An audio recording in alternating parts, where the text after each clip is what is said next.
이제 예배가 시작됩니다. 성도님들의 온몸과 마음을 예배로만 집중해 주시기 바랍니다. 이제 다 함께 묵도하심으로 맥주감사주일 낮 예배를 하나님께 드리겠습니다.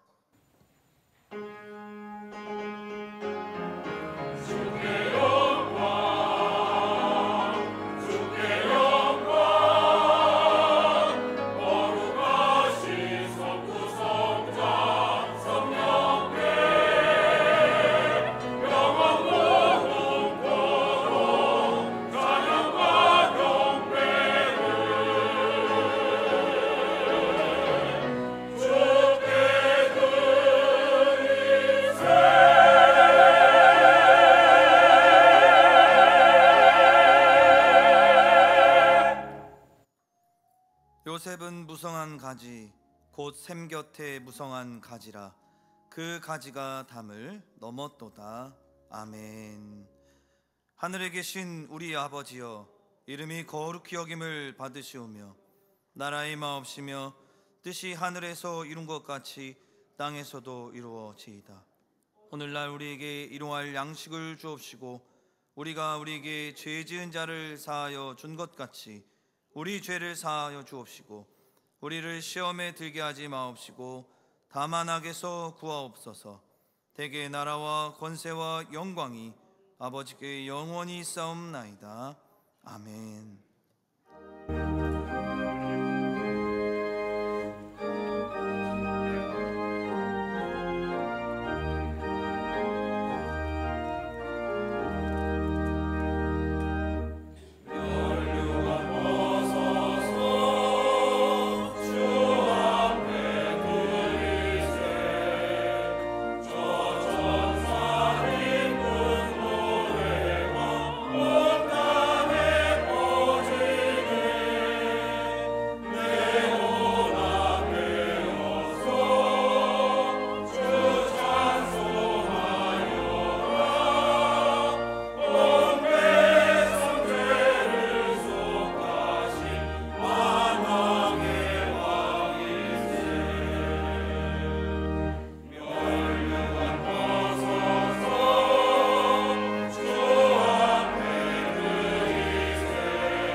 교독문 제105문 감사절 1입니다.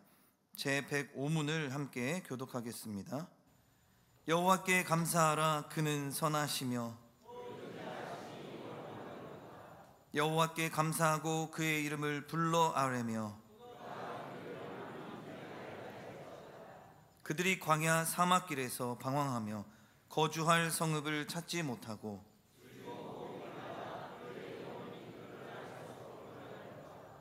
이에 그들이 근심 중에 여호와께 부르짖으매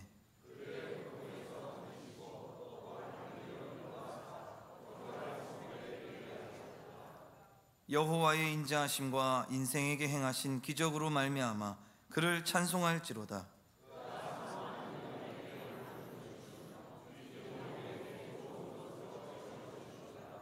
아멘. 전능하사 천지를 만드신 하나님 아버지를 내가 믿사오며 그 외아들 우리 주 예수 그리스도를 믿사오니 이는 성령으로 잉태하사 동정녀 마리아에게 나시고 본디오 빌라도에게 고난을 받으사 십자가에 못 박혀 죽으시고 장사한 지 사흘 만에 죽은 자 가운데서 다시 살아나시며 하늘에 오르사 전능하신 하나님 우편에 앉아 계시다가 저리로서 산 자와 죽은 자를 심판하러 오시리라. 성령을 믿사오며 거룩한 공예와 성도가 서로 교통하는 것과 죄를 사하여 주시는 것과 몸이 다시 사는 것과 영원히 사는 것을 믿사옵나이다. 아멘.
은혜와 사랑이 많으신 우리 하나님 아버지, 거룩하고 복된 주일을 허락하셔서 하나님 앞에 나와 경배드리며 영광 돌리게 하여 주시니 감사합니다.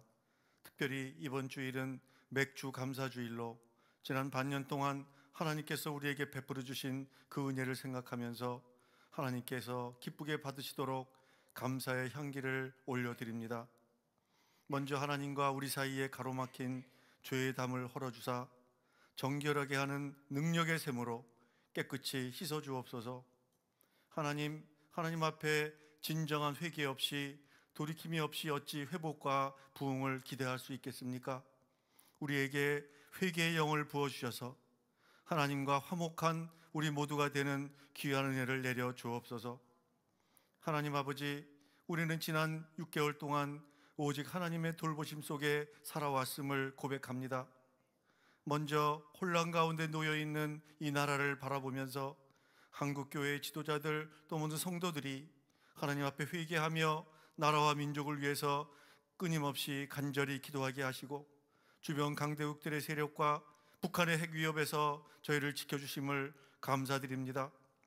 그리고 우리 교회를 주님께서 붙들어 주시고 주의 종 최영태 담임 목사님을 통하여 하나님의 말씀을 주시고 하나님께서 우리 승동교회에 향하여 예정하시고 계획하시는 일들을 앞서가시며 이루어 가심을 감사드립니다. 그리고 무엇보다도 주님, 죽으시기까지 복종하신 그 귀한 순종과 사망을 이기신 주님의 승리와 예수 그리스도의 거룩한 복음을 통하여 우리에게 영원한 생명, 영생의 확실한 소망을 주신 그 사랑에 온 마음을 다하여 기쁜 감사를 올려드립니다. 이제 금년에 남은 6개월 동안에도 하나님 아버지의 변함없으신 사랑과 하늘나라의 소망을 가슴에 새기고 우리 삶이 힘들고 지칠 때마다 아무런 죄 없이 십자가에 달리신 주님을 바라보면서 세상을 이기고 승리하는 삶을 살아드리게 주님 역사하여 주옵소서. 그리고 주님께서 우리를 사랑하시고 긍휼히 여기신 것처럼 우리들도 남들에게 너그러운 사람이 되어 참 하나님의 사랑을 실천하면서 살아가게 하여 주옵소서. 그래서 우리가 기도해야 할 시간에 하나님이 주실 회복의 때를 기다리며 간절히 기도하게 하시고 찬양 드릴 시간에 기쁨으로 하나님께 찬양 드리며 전도해야 할 때에 담대히 입을 열어 귀한 복음을 마음껏 전하게 인도하여 주옵소서. 하나님 아버지, 2024년 남은 기간 동안에 하나님의 교회의 지경을 넓혀 주옵소서. 담임 목사님을 중심으로 우리 모두 하나 되어 하나님의 이름만 높여지는 하나님께서 기뻐하시는 교회로 든든히 세워 주옵소서. 성도님들 가운데 어려운 기도의 제목을 가지고 하나님께 끊임없이 기도하는 간구하는 기도의 소원들을 주님 다 들어주시고 모두에게 건강도 지켜주시고 가정을 돌보아 주시며 늘 함께 동행하여 주시기를 간절히 기도합니다. 금번에 개최되는 교육부 여름성의학교와 수련회와 승동기도원에서 금년에 3번째 열리는 전국 중고등부 연합수련회가 성령 충만한 집회가 되도록 주님 인도하여 주시고 섬기는 모든 분들에게 은혜 내려 주옵소서. 하나님 아버지, 이 시간에 하나님께서 주시는 귀한 음성을 듣기를 원합니다. 단위에서 선포되시는 순전한 하나님의 말씀을 통하여 우리 모두에게 성령 충만한 은혜가 넘쳐나게 하여 주옵소서. 오직 하나님께 올려드리는 임마누엘 찬양대의 찬양을 기쁘게 흠양하여 주시고 이제 다가오는 새로운 한 주간도 주님의 품 안에서 형통한 한 주를 보내게 우리에게 힘주시고 우리와 동행하여 주시기를 간절히 간구하오며 이 모든 말씀을 예수님 이름으로 감사하며 기도드리옵나이다. 아멘.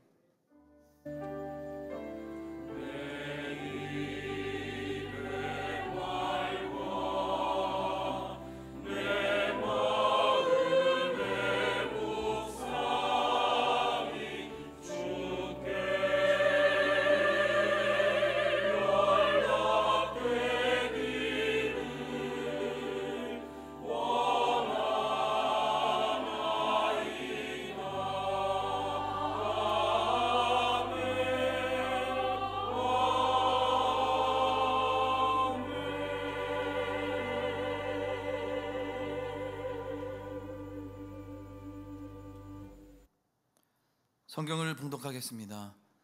예레미야 29장 10절에서 14절까지의 말씀입니다. 하나님의 말씀은 예레미야 29장 10절에서 14절까지의 말씀을 제가 봉독하겠습니다. 여호와께서 이와 같이 말씀하시니라. 바벨론에서 70년이 차면 내가 너희를 돌보고 나의 선한 말을 너희에게 성취하여 너희를 이곳으로 돌아오게 하리라. 여호와의 말씀이니라. 너희를 향한 나의 생각을 내가 아나니 평안이요 재앙이 아니니라. 너희에게 미래와 희망을 주는 것이니라. 너희가 내게 부르짖으며 내게 와서 기도하면 내가 너희들의 기도를 들을 것이요 너희가 온 마음으로 나를 구하면 나를 찾을 것이요 나를 만나리라. 이것은 여호와의 말씀이니라. 나는 너희들을 만날 것이며 너희를 포로된 중에서 다시 돌아오게 하되 내가 쫓아 보내었던 나라들과 모든 곳에서 모아 사로잡혀 떠났던 그곳으로 돌아오게 하리라. 이것은 여호와의 말씀이니라. 아멘. 이제 임마누엘 찬양대가 하나님께 영광으로 올려드리겠습니다. 이어서 내게 기도하고 찾으라 라는 제목으로 담임 목사님의 말씀 선포가 있겠습니다. 많은 은혜 받으시기 바랍니다.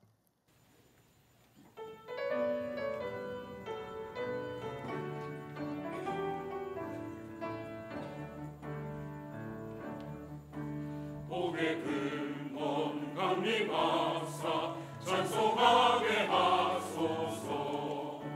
한량없이 자비하신 식량할 길 없도다. 천사들의 찬송가를 내게 가르치소서.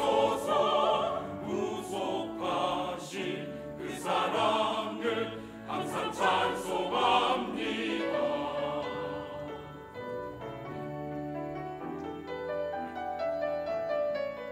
주의 크신 도움 받아 이때까지 왔으니 이와 같이 천국에도 이르기를 바라네. 하나님의 꿈을 떠나 죄에 빠진 우리를 예수 구원하시려고 보혈을 주셨네.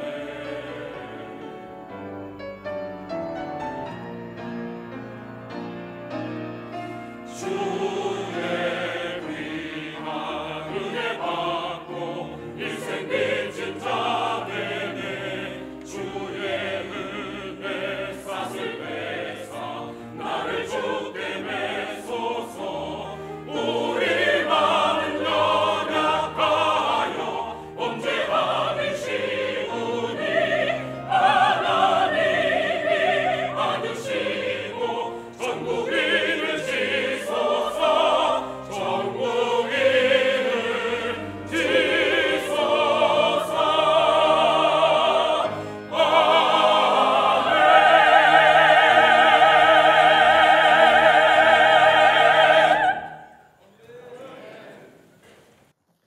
아멘. 은혜로운 찬양 감사드립니다. 우리 자회 분들하고 인사하겠습니다. 복된 맥주 감사주일입니다. 인사하겠습니다. 네, 한 번 더 인사하겠습니다. 주님께 모든 감사와 영광을 돌립시다. 이렇게 인사하겠습니다. 네, 오늘은 맥주 감사주일로 하나님 앞에 드리게 됩니다. 우리의 삶을 하나님이 주관하시고 또 이제까지의 시간을 주관하신 것처럼 앞으로의 시간도 하나님 앞에서 우리가 살아갈 수 있도록 주님 앞에 은혜를 구하는 시간으로 이 예배를 주님 앞에 올려드리기를 소망합니다.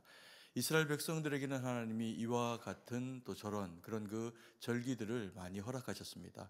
그 절기들은 역사적인 어떤 상황들과 함께 의미들이 부여되어지면서 결과적으로는 하나님이 하신 일, 하나님 앞에 감사하는 것을 통하여 가지고 자신들이 누구인가, 그리고 또 하나님은 어떤 분이신가, 그것을 마음에 새기도록 하셨습니다. 그래서 이스라엘 백성들은 절기들을 지키면서 자신들이 말씀 가운데 거하면서 하나님의 백성다운 모습을 회복하고 살아가려고 애를 썼습니다. 그런데 시간이 지날수록 이스라엘 백성들은 그와 같은 모습들을 주님 앞에서 상실하게 됩니다. 감사도 상실하고 말씀도 상실하면서 오히려 선히 살아가야 되는 이스라엘 백성들이 세상의 어떤 민족보다도 더 악하게 살아가게 되는 그런 이제 일들을 겪게 됩니다. 그 일들이 이제 반복되게 주어지고 하나님께서 선지자를 보내시거나 또 말씀을 주시면서 이스라엘 백성들이 다시 이스라엘 백성들로 돌아올 수 있는 길을 제시를 하시지만 그들은 하나님의 그런 말씀을 듣지를 않습니다. 그러다 보니 결과적으로 그들에게 주어진 그 결과가 뭐냐면 북이스라엘은 아수르에 의해서 완전히 망하게 되고, 그리고 또 남유다의 경우에도 바벨론에 의해서 망하게 되는 그런 그 결과를 가지게 됩니다. 그 일을 이 예레미야를 통해서 이스라엘 백성들에게 예언을 하시면서 하나님께서 이스라엘 백성들로 하여금 이방 족속 바벨론에게 항복하라 라고 그렇게 이야기를 하십니다. 그래야만 너희가 살게 될 것이다. 항복하지 않고 저항하는 자는 느부갓네살에 의해서 다 죽임을 당하게 될 것이다. 그렇게 말씀을 하시는 거죠. 그리고 또 뿐만 아니라 너희가 바벨론으로 끌려가게 될 것이고 그 바벨론에서의 70년의 세월들이 채워지고 난 이후에야 너희가 돌아오게 될 것이다 라고 하는 말씀을 예레미야를 통해서 이스라엘 백성들 가운데 선포하게 하십니다. 하나님의 의도는 이들이 그 말씀을 듣고 돌이키고 회개하라, 그리고 또 하나님의 뜻 가운데 서라, 순종하라, 이런 메시지로 예레미야를 통해서 말씀을 주셨다면 이들은 이것을 자기의 기분이 상하는 일, 몹시 기분 나쁜 일로 받아들이게 됩니다. 그러면서 이 말을 선포한 이 내용을 예레미야의 저주라고 그렇게 생각을 하게 된 거죠. 그러면 이 저주가 자기들에게 닿지 않도록 하기 위한 방편을 어떻게 그들이 선택하느냐 하면, 하나님은 순종하라 하시지만 이들은 예레미야를 죽여 없애고 또 이와 같은 선포를 하는 선지자들을 죽여서 없애는 것을 통해 가지고 이 일이 자기들에게 미치지 않기를 바라는 어처구니 없는 모습을 나타내 보여주게 됩니다. 예루살렘의 이런 죄악상과 어리석음을 예레미야를 죽이는 거로 말미암아 해결이 될 수가 있을까요? 죄는 예레미야가 지은 것이 아니라 예루살렘과 이스라엘 근동 가운데 살아가고 있던 이스라엘 백성들이 하나님 앞에서 저지른 죄악의 결과입니다. 그래서 이 일은 이들이 돌이키고 하나님의 뜻 가운데 세워져야 하나님께서 이들을 회복하시고 또 하나님의 뜻 가운데 세워질 수 있는 기회를 허락을 하시겠죠. 또 우리가 이 말씀을 통해 갖고 마음에 새겨 보아야 할 것은, 그래서 하나님께서 이스라엘 백성들이 이 패역의 대가로 허락을 하시는 70년이라고 하는 세월이 그들에게 정말 저주이며 악독에 해당하는 그런 그 일들인가에 대한 부분들을 우리가 돌아볼 필요가 있습니다. 하나님은 이들이 망하라고 70년을 주신 것이 아니라 다시금 이들이 살 소망을 가지게 하시기 위해서 이들에게 소망의 70년을 허락을 하셨습니다. 그래서 우리가 이 이스라엘 백성들에게 주어진 포로기 70년이 가지는 그 의미가 무엇인지를 마음 가운데 새기고 돌아보면서 하나님의 말씀으로 체험바 되어지는 은혜의 시간 되기를 간절히 소망합니다. 우리가 이 이스라엘 백성들 가운데 주어진 70년의 그런 그 포로기의 세월이 가지는 그 의미, 첫 번째가 무엇이냐면요, 바벨론에서의 70년의 시간은 반드시 채워져야, 차야 하는 시간이다라고 우리 성경이 말씀을 하고 있습니다. 29장 10절 말씀입니다. 같이 한번 읽겠습니다. 여호와께서 이와 같이 말씀하시니라. 바벨론에서 70년이 차면 내가 너희를 돌보고 나의 선한 말을 너희에게 성취하여 너희를 이곳으로 돌아오게 하리라. 하나님께서 이스라엘 백성들에게 말씀하십니다. 너희가 죄악 가운데 악을 행하였고 너희는 바벨론 가운데 멸망하게 될 것이다. 그리고 그들에게 포로로 끌려가게 되는 그 수모와 비참함을 경험을 하게 될 것이다. 그런데 70년이 지나면 너희는 돌아오게 될 것이다 라고 이야기하면서 이들이 힘겹지만 또 수치스럽지만 바벨론에서 포로로 보내야 하는 70년의 시간은 피할 수 없다. 반드시 그것은 값을 지불하고 치루어내야 하는 시간이다 라고 하는 것을 이스라엘 백성들에게 그렇게 말씀을 하고 계십니다. 그래서 이 시간은 이들이 아무리 받아들이고 싶지 않다, 혹은 예레미야를 죽여서 이 저주가 이르지 않게 해야겠다, 이렇게 결정을 한다고 해가지고 주어지지 않는 70년이 아니라는 거죠. 하나님께서 결정을 하셨고 이들의 죄악상이 돌이켜지는 그 계기로 이 70년을 보내야 한다 말씀하셨으니 피할 수 없는 70년이 그들 가운데 주어지게 된다는 겁니다. 이스라엘 백성들은 사실은 이와 같은 그 기회를 유사한 경험을 가진 적이 있습니다. 바로 이 광야 40년이라고 하는 시간인데요. 이스라엘 백성들이 애굽에서 400년의 종살이를 하고 난 이후에 하나님께서 그들을 신광야로 끌어올리십니다. 홍해를 지나서 신광야로 끌어올리시면서 가데스 바네아에 이르러갖고 이제 이스라엘 땅으로 들어가도록 하나님 그렇게 하십니다. 그럴 때 이스라엘 백성들 가운데서 합리적인 생각이었던 것 같습니다. 12명의 각 지파별로 한 사람씩의 대표자를 뽑아가지고 정탐을 보내자. 우리가 정복할 땅이니 그 땅에 무엇이 있는지, 또 어떤 요새가 있는지, 그 땅에는 어떤 백성이 살며 그 땅의 농작물과 상황은 어떠한 것인지 파악하자라고 하면서 12명의 정탐을 보내고자 합니다. 모세가 그것에 동의를 하고 그리고 이 전쟁을 잘 치러내기 위한 어떤 전쟁에 대한 좋은 정보를 얻기 위한 방편으로 정탐을 파송을 하게 됩니다. 그리고 이 정탐이 40일간 그 땅을 두루 다니면서 보고 난 이후에 거기에서 가지가 부러질 것 같은 포도송이와 그런 것들도 이제 가지고 오면서 이 땅이 정말 하나님이 우리에게 약속하신 젖과 꿀이 흐르는 땅이다라고 먼저 두 사람의 정탐이 이야기를 하게 됩니다.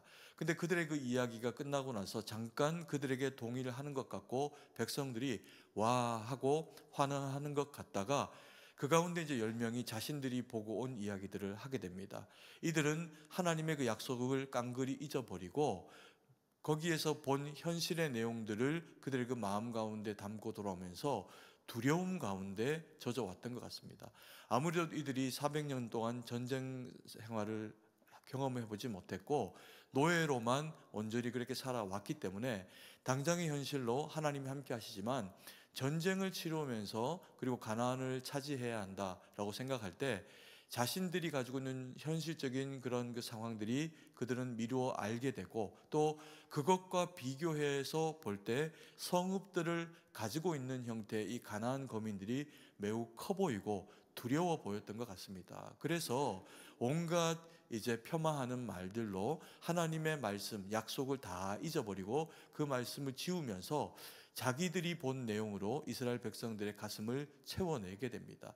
우리는 그들을 볼 때 아무것도 아니다, 파리 같다, 메뚜기 같다 이렇게 생각을 하면서 하나님의 말씀을 도무지 약속으로 떠올리지 못하고 그 땅을 차지하지 못하고 자신들이 밥이 될 것이다 그렇게 이제 이야기를 하고 있는 겁니다. 그랬더니 백성들의 마음이 그 10명의 정탐들의 이야기에 그 두려움에 동의가 되어지게 됩니다. 그러면서 이 사람들이 이제 모세에게 항거하고 돌을 들어서 모세를 치려고 하고 그리고 또 장관을 뽑아서 애굽으로 돌아가서 자신들의 살 길을 스스로 만들려고 하는 그런 모습을 나타내게 되죠. 그랬더니 하나님께서 이스라엘 백성들 가운데 엄중히 등장을 하시면서 그들에게 주신 그 내용이 무엇이냐면요, 40일 동안에 그런 그 광야에서의 그 정탐을 보냈던 그 일을 계기로 해서 하루를 1년으로 해서 40년 동안을 이스라엘 백성들이 광야 생활을 하도록 허락을 하십니다. 그리고 이것이 단 1년도 하루도 줄어들지 않고 하나님이 정하신 대로 이스라엘 백성들이 광야에서 이것을 보내게 됩니다. 구별되어진 이스라엘 백성들이 하나님의 말씀을 버리고 자기 정체성을 잃어버리면서 어리석고 악하게 이제 행하려고 하는 그와 같은 일들을 나타내 보이게 되니까 결과적으로 이들은 광야를 돌게 되는 그런 그 시간들을 보내는 그런 그 상황이 그들에게 찾아오게 된 겁니다. 우리의 그 삶 가운데서도 고난의 시간들이 우리에게 있을 때가 있습니다. 아무리 이것을 벗어나려고 내가 몸부림치고 또 열심히 하기도 하고 또 사람을 찾아가 보기도 하고 이런저런 이제 어떤 이런 일들을 우리가 하기도 하지만 때로는 그것에서 전혀 벗어나지지 않는 그와 같은 어려움들을 경험을 하기도 합니다.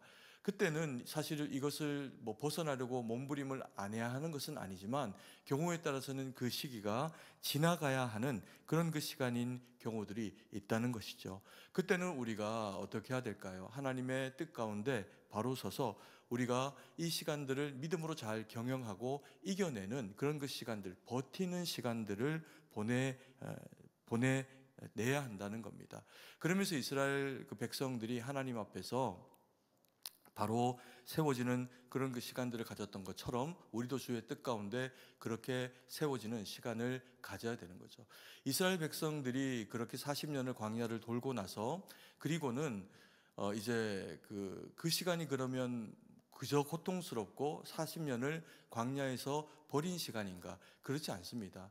그들이 하나님의 그 말씀 가운데 세워지는 시간이 되고 40년을 하루같이 하나님의 말씀으로 말미암아 지어진 밥을 먹습니다. 그게 만나지요.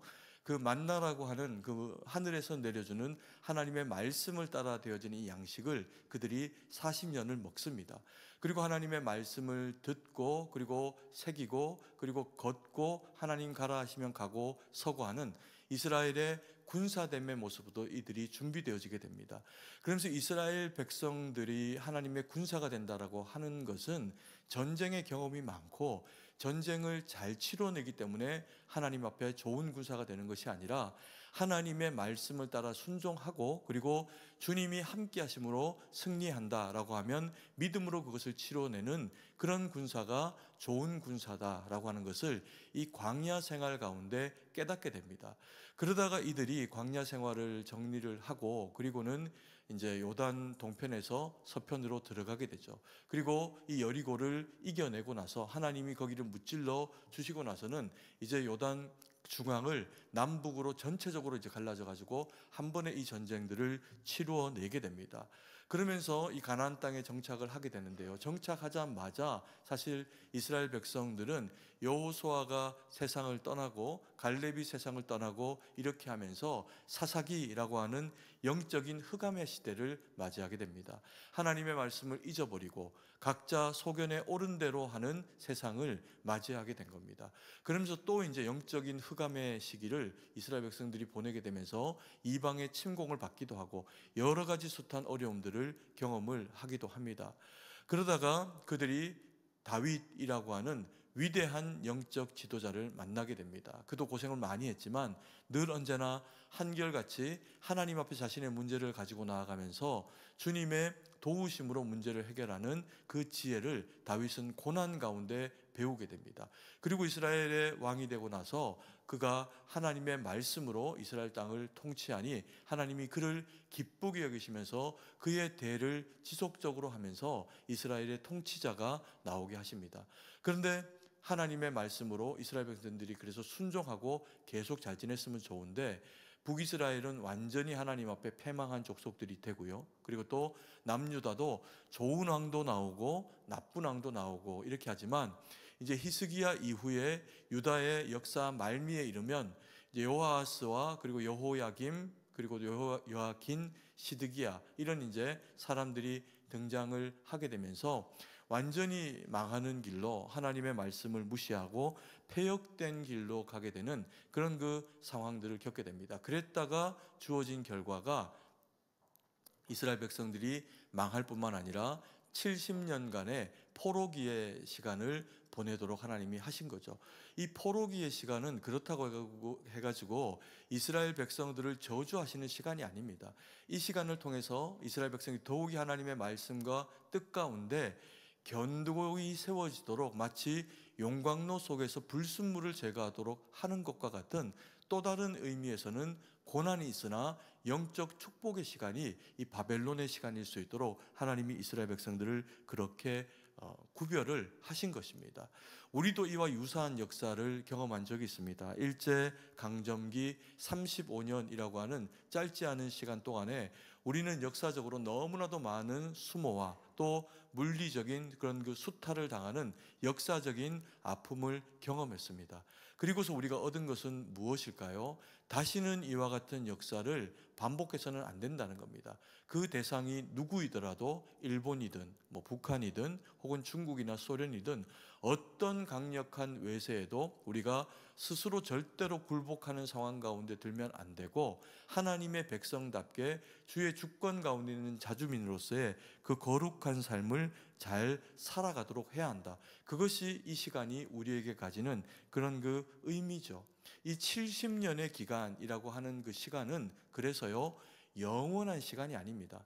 너희가 영원히 바벨론에서 너희가 포로가 될 것이다. 그렇게 말씀하시면 저주일 수 있습니다. 그런데 그것이 아니라 이들로 하여금 70년의 시간을 그 가운데서 한시적으로 보내고 나면 다시금 회복될 것이다. 이 70년이라고 하는 그 기간이 한 사람의 생애에 해당하는 기간이지 않습니까? 그래서 한 사람의 생애에 해당하는 기간을 하나님 안에서 근신하고 돌아보고 그리고 혹 자신이 잘못한 것이 있다고 하면 그것을 깨우치고 돌이키면 그리고 그 70년 이후에 돌아온답니다. 그러면 이 돌아오면 그 돌아온 세대들, 그 자녀 세대들은 어떻게 될까요? 이전 세대가 보였던 그 실수를 마음에 새기고, 그리고 하나님 앞에서 다시는 이와 같은 반복되는 아픔을 경험하지 않는 세대로 서도록 하시기 위한 것이 하나님의 이 70년 바벨론 생활이 가지는 의미라는 겁니다. 때로는 우리의 삶에도 힘겹고 어려운 시간들이 찾아올 때가 있습니다. 몸부림쳐도 안 되고, 경제적으로, 또 심지어는 건강의 문제나 영적인 문제가 우리의 그 삶 가운데 찾아와져서 돌파구를 찾지 못할 것 같은 그런 그 어려움들이 우리 가운데 찾아올 때가 있습니다. 그래서 한치 앞이 보이지 않는 거죠. 70년이 문제가 아니라 오늘 내가 당장 죽을 것 같은 그런 그 아픔과 힘겨움을 겪어낼 때도 있습니다. 그럼에도 불구하고 오늘 성경은 우리에게 말씀합니다. 하나님이 이스라엘 백성들을 징계하는 것은 그들을 미워함이 아니라 그들을 사랑하기 때문이다 이야기하시고, 그들에게 70년이라고 하는 한정적인 시간의 고통을 허락하신 것은 그들로 하여금 회복되어져서 더 잘 살 수 있는 기회를 주시기 위함이다. 그렇게 말씀을 하고 계시는 거죠.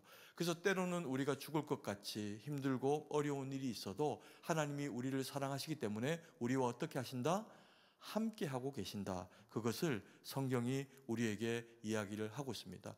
그리고 한국 교회는 또 어떨까요? 영적인 어둠의 시기를 지금 우리가 살아가고 있다라고 그렇게 이야기를 하는 경우들이 많이 있습니다. 유럽의 교회들이 그렇게 화려한 시간들을 보냈지만 결국에는 교회들이 문을 닫거나 혹은 심지어 이슬람 사원이 되어져 버리는 정말 얼토당토한 일들이 일어나고, 그들이 과연 회복될 수 있을까라고 하는 의구심을 가지게 되는데, 우리는 그러면 안 된다는 겁니다. 우리는 그 모든 역사들을 보았고 지금 일정 부분의 어떤 침체기를 보이고 있다고 하더라도 이것이 영원한 침체기로 간다면 큰일이죠. 영원한 침체기가 아니라 한정된, 더 잘 담금질 되어져서 우리가 영적으로 바로 구별되어지고 세워지기 위해서 쓰임바 되어지는 일정한 기간을 대한민국 교회가, 그리고 그리스도 예수 안에 있는 성도들이 누리게 되는 것이라면 이것은 우리가 능히 감당할 수 있는 힘을 주님이 주실 것이고, 우리는 버티고 살아내면 하나님의 영광과 영광의 회복을 경험하게 될 거라는 겁니다. 아멘이십니까? 그래서 우리가 지금 좀 힘들고 어려운 영적 침체기를 보내는 것처럼 보일 수 있습니다. 그리고 또 개인의 삶도 병들거나 아프거나 그리고 힘든 상황들이 찾아와 있을 수 있습니다. 그러나 이 고통 가운데 좌절하고 여기에 짓눌려 살아가는 것이 하나님이 우리를 향한 뜻이 아니라는 거죠. 그래서 두 번째로 이 이스라엘 백성들의 70년의 포로기가 가지는 의미를 성경은 이렇게 이야기합니다. 주님은 우리에게 미래와 희망을 주시는 분이라는 믿음을 잃지 말아야 된다. 이렇게 이야기합니다. 다시 한번 말씀드립니다. 주님은 우리의 미래에 희망을 주시는 분이라는 것을 잊지 말아야 한다. 그렇게 말씀합니다. 29장 11절 말씀입니다. 같이 한번 읽습니다. 여호와의 말씀이니라. 너희를 향한 나의 생각을 내가 아나니 평안이요 재앙이 아니니라. 너희에게 미래와 희망을 주는 것이니라. 포로되어져서 잡혀가게 될 이스라엘 백성들이 죽지 않고 살아남게 된다면 이들에게 주어지는 그 70년은 잘 버티고 살아내야 한다는 거죠. 그런데 그저 거기서 시간을 때우기만 해서 될 일은 아니라는 겁니다. 분명히 무언가 사명감을 가지고 그리고 목적의식을 가지고 살아내야 된다는 거죠. 11절 말씀에 이렇게 하겠습니다. 여호와의 말씀이니라. 너희를 향한 나의 생각, 하나님의 계획을 말씀하는 거죠. 하나님이 우리를 향해서 계획을 가지고 계신다는 겁니다. 그래서 그것은 평안이요 재앙이 아니라는 거죠. 당장에 힘들어 보일 수는 있지만 그것은 재앙이 아니다. 그러면 그게 무엇인가? 너희에게 미래와 희망이 되어줄 것이다. 누가요? 주님이 우리의 미래와 희망이 되어주실 거라는 겁니다. 그래서 이 희망의 메시지를 가지고 70년을 살아내라는 겁니다. 너희가 포로가 될 수 있다. 너에게 힘든 일이 찾아올 수 있다. 열심히 살려고 했지만 원하지 않는 그런 어떤 당장의 과정이 결과처럼 다가와질 수 있다. 그럼에도 불구하고 너희는 잊지 마라. 나는 너희들을 사랑한다. 너희들을 향한 계획을 가지고 있으니 두려워 말라. 떨지 말라. 내가 너의 하나님이 된다. 내가 너와 함께 할 것이다. 하나님이 그렇게 말씀을 하고 계신 겁니다. 그래서 이 70년의 세월을 말씀을 붙잡고 살아내고 이겨내고 견뎌내라는 겁니다. 말씀이 중요하다는 거죠. 와신상담이라고 하는 말이 있습니다. 이제 중국의 춘추 전국시대에 얼마나 많은 전쟁들이 있었습니까? 그때 이제 이런저런 전쟁과 전쟁 가운데 죽고 죽이는 일들이 난무하게 됩니다. 그때 이제 마음에 그런 그 한을 품은 사람이 자기의 이 통분한 이런 어떤 원한을 갚아내기 위해 가지고 했던 일이 뭐냐면요, 장작더미 위에서 잡니다. 침대에서 편하게 잘 수 있음에도 불구하고 불어 이 장작더미 위에서 불편한 그런 그 잠을 잡니다. 이리 뒤척이고 저리 뒤척이면 몸이 여기저기 가시가 찔릴 텐데도 그 장작더미 위에 잡니다. 그리고 매일 맛있는 밥을 먹고 체력을 키우는 것이 아니라 쓴 쓸개즙을 먹으면서 이 쓴 맛을 입에다가 머금고 살아갑니다. 마음에 독을 품은 거죠. 내가 가진 이 한을 나의 원수에게 반드시 갚아내리라 라고 하면서 힘이 모일 때까지 참고 견디면서 힘을 모으고 그리고 그 원수를 갚는다는 이야기가 이 와신상담의 이야기입니다. 그럼 우리가 포로되어서 힘겨운 상황을 맞이하게 되니 하나님께서 이스라엘 백성들에게 와신상담해라 이런 이야기일까요? 이런 얘기가 아니라는 거죠. 하나님이 이스라엘 백성들로 하여금 원수 갚음으로 너희가 버텨내라 이런 얘기를 하시고 계시지를 않습니다. 오히려 붙잡혀간 바벨론의 평안을 빌어라. 바벨론의 평안이 너희의 평안이 될 것이다. 이렇게 예레미야를 통해서 이스라엘 백성들에게 말씀을 하십니다. 하나님이 자기 백성을 바벨론에 위탁해 놓으셨다. 그렇게 이제 그런 구조로 말씀을 하고 계시는 거죠. 그래서 우리가 힘겹고 어려울 때 우리는 원수 갚으리라, 마음을 이렇게 독하게 해서 이것을 견뎌내리라 그러면서 참아낼 일이 아니라는 겁니다. 오히려 그리스도인들에게는 때로 힘겹게 하는, 나를 어렵게 하는 사람이 있을지언정 그를 선히 대해라 라고 그렇게 주님은 말씀을 하시죠. 복음서에 보면은 예수님께서 로마 군병에 잡히기 전에 이 대제사장과 그의 군병들에게 잡히시는 사건이 등장을 하게 됩니다. 그러면서 예수님이 그들에게 붙잡혀 갈 때 베드로가 그 군사들 가운데 한 사람인 말고의 길을 쳐서 칼로 떨어뜨리게 됩니다. 그랬더니 잘했다고 베드로를 칭찬하는 것이 아니라 예수님께서 굳이 떨어진 그 말고의 귀를 주워다가 그의 그 귀에다가 붙여줍니다. 멀쩡하게 다시 회복을 시켜주십니다. 그리고 베드로에게 이야기하시기를 칼을 칼집에 넣어라 라고 말씀하시면서 칼로 선 자는 칼로 망하게 된다 그렇게 말씀을 하고 계시는 거죠. 무엇으로 이겨내라? 그럼에도 불구하고 우리는 칼로 세상을 이길 수 없음에도 불구하고요, 주님께서 다른 칼을 우리에게 주셨습니다. 그래서 세상을 베드로의 검으로 이겨낼 것이 아니라 하나님이 우리에게 허락하시는 검, 무슨 검일까요? 말씀입니다. 그 말씀의 검으로 우리의 영혼을 단련하고 그것으로 채워가지고 그 말씀으로 세상을 이겨내고 살아내고 버텨내라는 거죠.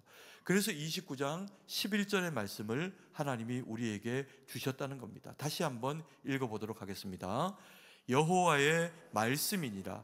너희를 향한 나의 생각을 내가 아나니 평안이요 재앙이 아니니라. 너희에게 미래와 희망을 주는 것이니라. 우리에게 때로 아무리 힘들고 어려운 일 있을 수 있습니다. 그리고 병이 걸려서 내가 나을까라고 하는 의구심이 들 수도 있습니다. 그럼에도 불구하고 내 현실은 나를 아프게 하거나 상하게 하는 그런 그 상황, 과정 가운데 있을지라도 주님이 우리에게 뭐라고 말씀하십니까? 내가 너를 사랑한다 말씀하시는 거죠. 그리고 너의 미래는 재앙이 아닐 것이다. 너의 미래는 내가 열어주는 미래요, 그리고 희망일 것이다. 그렇게 주님께서 말씀을 하고 계시는 거죠. 우리를 향한 주님의 그 놀라운 계획을 가지고 있으니 지금 당장 좀 힘들고 지금 당장 좀 아프더라도 어떻게 해라? 버텨내고 살아내라는 겁니다. 하나님께서 우리에게 미래를 주시겠다라고 하는 것은요, 단순히 시간을 주시겠다라고 하는 것이 아닙니다. 우리는 미래를 시간이라고 그렇게 정의를 내리는 그런 경향이 있습니다. 왜냐하면 미래는 나중에 되어질 일이기 때문에 그렇습니다. 그런데 하나님께서 우리에게 그 미래를 주신다라고 하는 것은 시간을 단순히 주신다는 것이 아니라 우리의 삶을 책임지고 우리가 당하고 있는 그 모든 현실의 문제나 상황 가운데 하나님이 어떻게 하시겠다? 함께 하시겠다라고 하는 그 약속이 우리에게 미래라는 겁니다. 때로 우리는 이 세상을 살아가면서 힘든 일들을 겪을 때가 있습니다. 그때 우리는 경험을 합니다. 하나님을 붙잡고 말씀 가운데 살아내면 사라집니다. 그리고 또 그게 이겨내며 고난도 이겨내는 경우가 있고 또 건강상의 문제도 낫고 해결이 되는 경우가 있습니다. 어제까지 죽을 것 같았는데 오늘 괜찮아지면 어제 아팠던 것이 기억나지 않습니다. 그런데요, 우리는 그럼에도 불구하고 이 세상을 영원히 살지 않습니다. 때로 우리에게 이 고통과 힘겨움이 찾아오고, 그리고 이 고통은 우리에게 죽음이라고 하는 과정 가운데로 나가게 만들면서 한 번도 경험해보지 못한 이 죽음의 두려움을 우리가 현실로 맞이해야 되는 그런 그 순간이 찾아올 때가 인생에게는 있습니다. 그럼에도 불구하고요, 오늘의 말씀 11절이 우리에게 말씀하고 계십니다. 너희를 향한 나의 생각을 내가 아나니 평안이요 재앙이 아니라 죽음조차도 너희에게 나와 함께하는 미래와 무엇이 될 것이다? 희망이 될 것이다. 그게 그리스도인들에게 하나님께서 허락하시는 선물, 그 미래와 희망이라는 겁니다. 그걸 주님이 우리에게 주셨다는 거죠. 그러면 우리가 이 말씀 붙잡고 70년을 광야를 또 그리고 혹은 바벨론과 같은 이 어려움의 현실들을 살아가게 될 때 그냥 시간만 지나면 이게 문제가 해결되고 지나가기만 할까요? 그렇지 않습니다. 현실은 고되고 우리에게 때로는 당혹스럽기도 하고 아프고 힘들게 하면서 그렇게 우리에게 찾아오게 될 것입니다. 그래서 세 번째로 주님이 우리에게 이렇게 이야기합니다. 부르짖어 기도하며 온 마음으로 주님을 구하고 찾아야 한다라고 그렇게 우리에게 말씀하고 있습니다. 예레미야 29장 12절 13절 말씀을 같이 한번 읽겠습니다. 너희가 내게 부르짖으며 내게 와서 기도하면 내가 너희들의 기도를 들을 것이요 너희가 온 마음으로 나를 구하면 나를 찾을 것이요 나를 만나리라. 우리가 너무나도 잘 알고 있는 말씀이죠. 주님을 찾고 구하고 두드리면 열리고 찾게 되고 만나게 되어질 거라는 이야기입니다. 왜 이 말씀을 주셨을까요? 바벨론에 포로되어 가는 것이 너희가 살 길이다, 그렇게 말씀하셨습니다. 그럼에도 불구하고 바벨론은 이스라엘 백성들이 소풍 가는 70년이 아닙니다. 이방 백성들 가운데 끌려가서 이방에서 유대인으로 살아가야 하는 70년의 세월을 보내야 하는 시간입니다. 그러다 보니까 이들에게 얼마나 많은 오해와 힘겹고 어려운 상황들이 주어졌겠습니까? 목숨을 내어놓아야 하고 또 그리고 오해를 당하기도 하고 이런저런 이제 곤란한 일들이 바벨론의 70년 가운데는 있습니다. 대표적인 경우로 누구를 볼 수가 있을까요? 다니엘의 세 친구의 이야기를 우리는 너무나도 잘 알고 있습니다. 이들이 어린 시절 비교적 젊을 때 끌려갑니다. 그리고 거기에서 이제 종된 모습으로 포로로 그렇게 살아가게 되죠. 그런데 이제 그들에게 그 주어져 있는 상황을 이들은 뭐 죄악하고 더 강한 힘으로 이겨내려고 한 게 아니라 자신들이 유대인이니 이방인 가운데 끌려왔지만 유대인답게 살고 싶다라고 하는 표현합니다. 근데 그것이 이제 동의가 되어지지 않으니까 까딱하면 이들이 목숨을 잃을 그런 그 상황 가운데 놓이게 되죠. 이때마다 다니엘과 이 세 명의 친구들이 한결같이 했던 작업이 있습니다. 그게 뭐냐면요, 넷이 한 꾸러미로 모여가지고 하나님 앞에 기도합니다. 그랬더니 하나님이 왕의 마음을 바꾸시기도 하고 상황을 바꾸시기도 하면서 이들이 당한 그 어려움이 오히려 살 길이 될 뿐만 아니라 이들이 세상 가운데 드러나지고 하나님의 백성으로 두각되어지는 기회가 되게 하십니다. 그리고 이런 일들을 숱하게 이스라엘 백성들은 많이 겪습니다. 그리고 심지어는 모든 이스라엘 백성들이 본토에 있든 어디에 있든 다 죽임을 당할 어떤 위기의 상황 가운데 놓이게 됩니다. 이게 우리가 잘 아는 에스더의 사건, 모르드게와 하만의 사건입니다. 그래서 이 불임절이라고 하는 그 절기가 또 이스라엘 백성들 가운데 생겨나게 되죠. 모르드게와 하만 사이에 처음에는 감정 싸움처럼 일이 시작이 됩니다. 그랬더니 하만이 또 꾀를 내가지고 이건 뭐 모르드게만 죽여서 될 일이 아니다 생각을 하고, 이게 뭐 본토부터 모든 지역에 흩어져 있는 디아스포라 유대인들까지 다 죽여 없애야겠다, 유대인들은 씨를 말려야겠다, 이런 이제 결정을 하게 됩니다. 그래서 왕의 승인을 받고 이제 그 일이 이루어지게 됐죠. 그때 등장한 인물이 누굽니까? 이 에스더라고 하는 인물이 등장을 하게 됩니다. 왕을 자신도 보지 못한 지 오래되었고, 까딱 잘못 왕이 왕 앞에 함부로 섰다가 죽음을 당할 수 있음에도 불구하고 에스더가 그렇게 고백합니다. 내가 죽으면 죽으리이다 라고 그렇게 고백을 하면서 기도하고 왕 앞에 나아가서 자기 백성 유대인을 위해서 긍휼을 구하는 이야기를 하게 됩니다. 그러지 않으면 자기도 죽게 될 수 있는 상황에 처할 수가 있었겠죠. 그랬더니 하나님 앞에 기도하며 에스더가 구한 그 일이 하나님께 승인되어지고 또 왕 앞에 승낙이 되어지면서 이스라엘 백성들이 살게 되는 그런 그 기회들을 가지게 됩니다. 그리고 이제 이 본토나 어디에나 속해 있던 이스라엘 백성들이 죽음을 피하게 되는 그런 이제 기회를 가지게 되죠. 우리가 성경이 그래서 우리에게 뭐라고 이야기합니까? 이 이스라엘 백성들의 포로기는 편안한 시간으로 주어지지 않을 것이다. 너희는 부르짖어야 할 것이다. 그리고 너희는 기도해야 할 것이다. 그런데 너희가 부르짖으면 내가 응답하겠다. 너희가 기도하면 내가 너희를 만나주겠다. 이렇게 말씀하시면서 그들을 홀로 두시지 않고 포로기라고 하는 힘겹고 어려운 상황들이 현실로 그들에게 주어지겠지만 하나님께서 그와 함께 하실 것이니 너희는 안심해라. 그리고 안심할 수 없는 상황이 주어진다면 너희는 부르짖어 기도해라. 그러면 하나님이 함께 하시겠다. 이렇게 말씀을 하고 계십니다. 그런데요, 이게 바벨론의 포로로 끌려간 이스라엘 백성들의 70년에만 해당하는 이야기일까요? 우리 인생들도 성경은 그렇게 이야기합니다. 우리 인생이 몇 년? 70년이요? 강건하면 몇 년? 80년이다. 이렇게 이야기합니다. 시편 90편 10절 말씀을 같이 한번 읽습니다.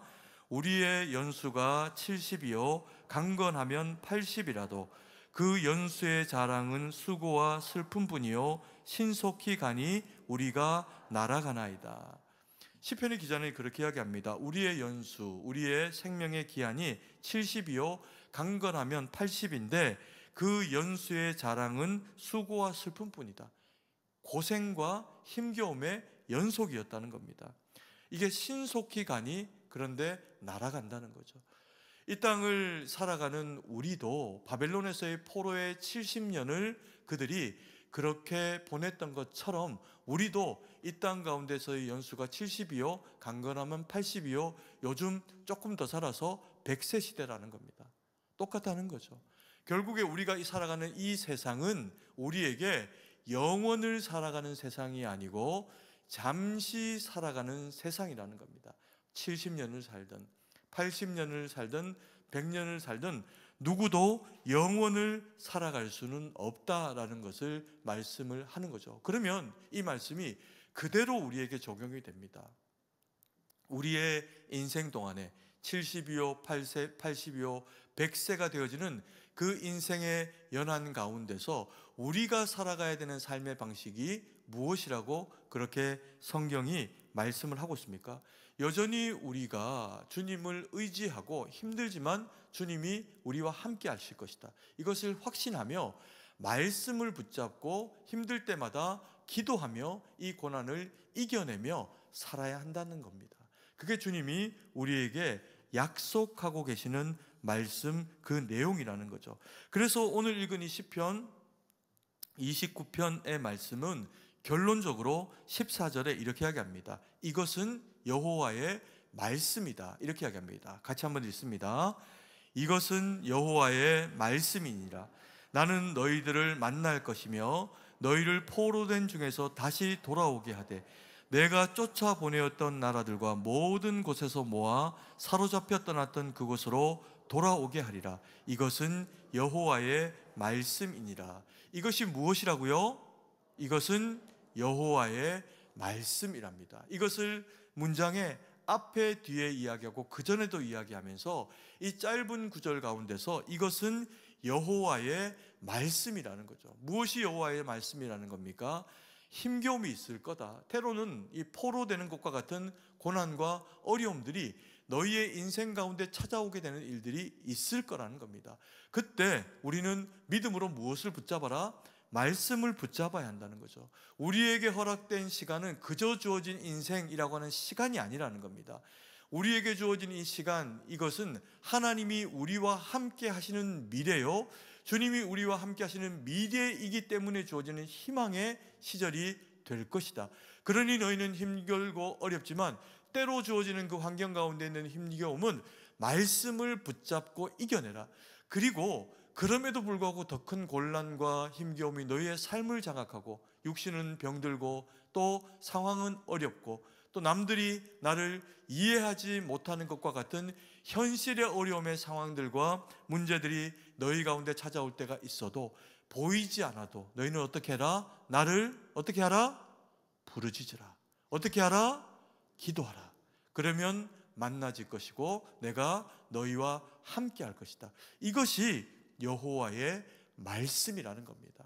이 말씀을 붙잡고 살아내서 고된 세상, 우리에게만 아니라 모든 사람이 살아가는 이 고된 세상을 말씀을 붙잡고 살아내며 기도하며 살아내서 우리 가운데 일하시는 주님의 그 은혜와 능력의 역사를 경험하면서 하나님 영광 돌리는 믿음의 삶, 복된 삶 살아가는 우리 모두가 되기를 간절히 소망합니다.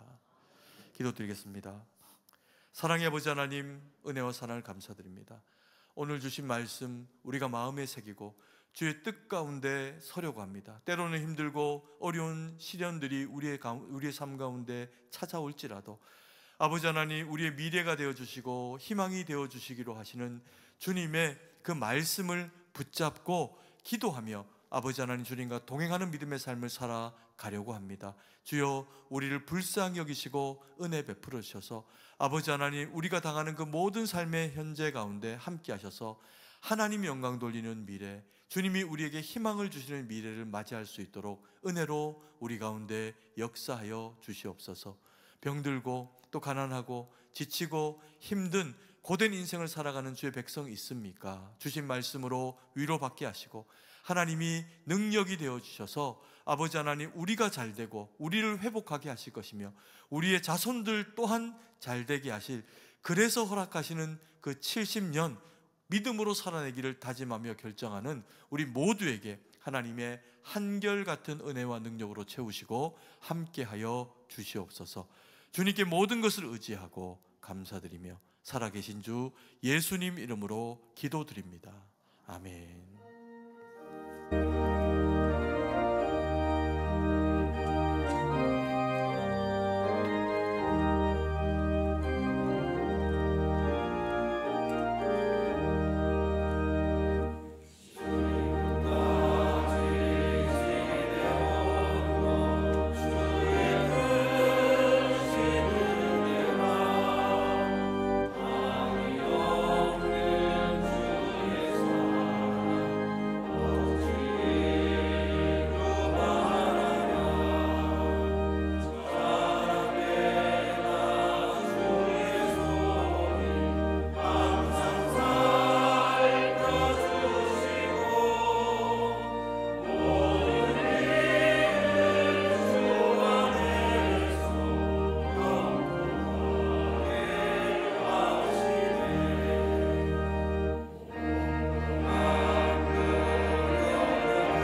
사랑과 은혜가 풍성하신 아버지 하나님, 은혜와 사랑을 감사드립니다.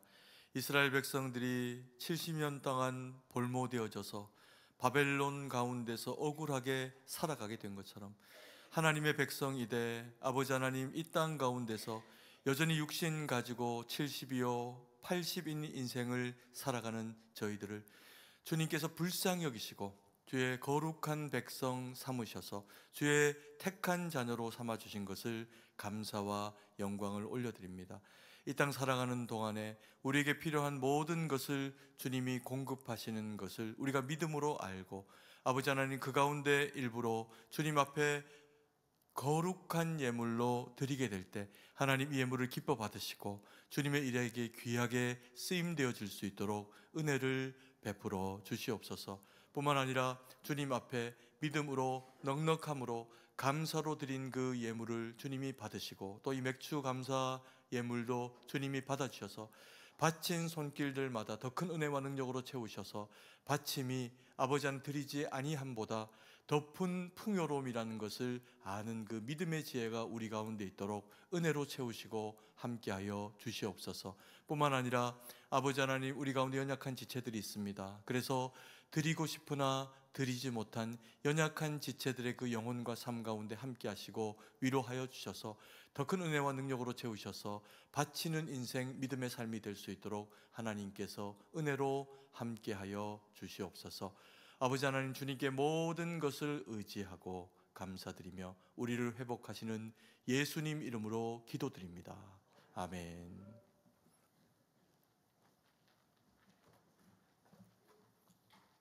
교회 소식을 알려드립니다.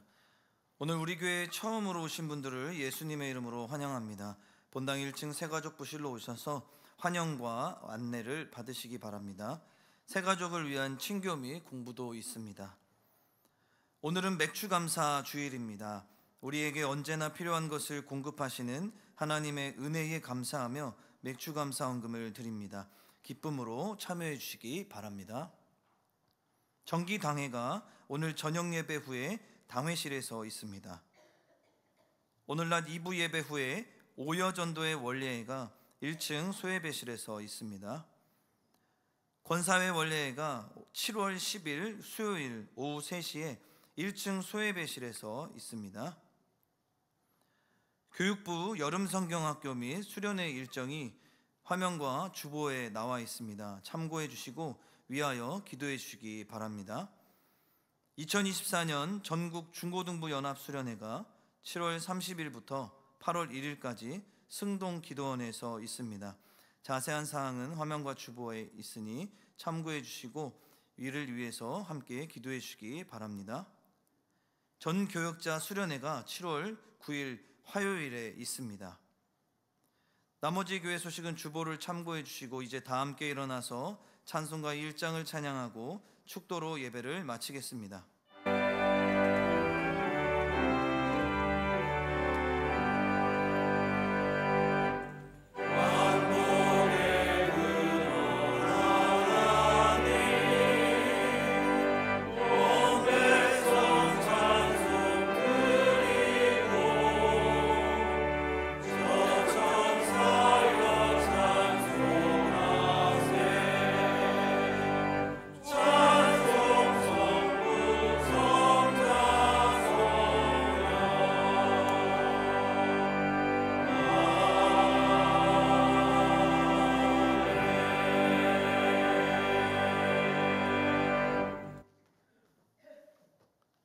이제는 우리 구주 예수 그리스도의 구속의 은혜와 무한하신 하나님 아버지의 사랑하심과 성령의 위로고통 충만하심의 은혜의 역사가 그리스도 예수 보혈의 공로로 되어진 그리스도인의 거룩한 직분 가지고 하나님 앞에 순종하며 복음 전하며 주의 뜻 가운데 거하여 오직 주의 영광의 찬송이 되어지기로 다짐하며 결정하는 주의 거룩한 백성들 머리 위에 이제부터 영원토록 함께 계실지어다. 아멘.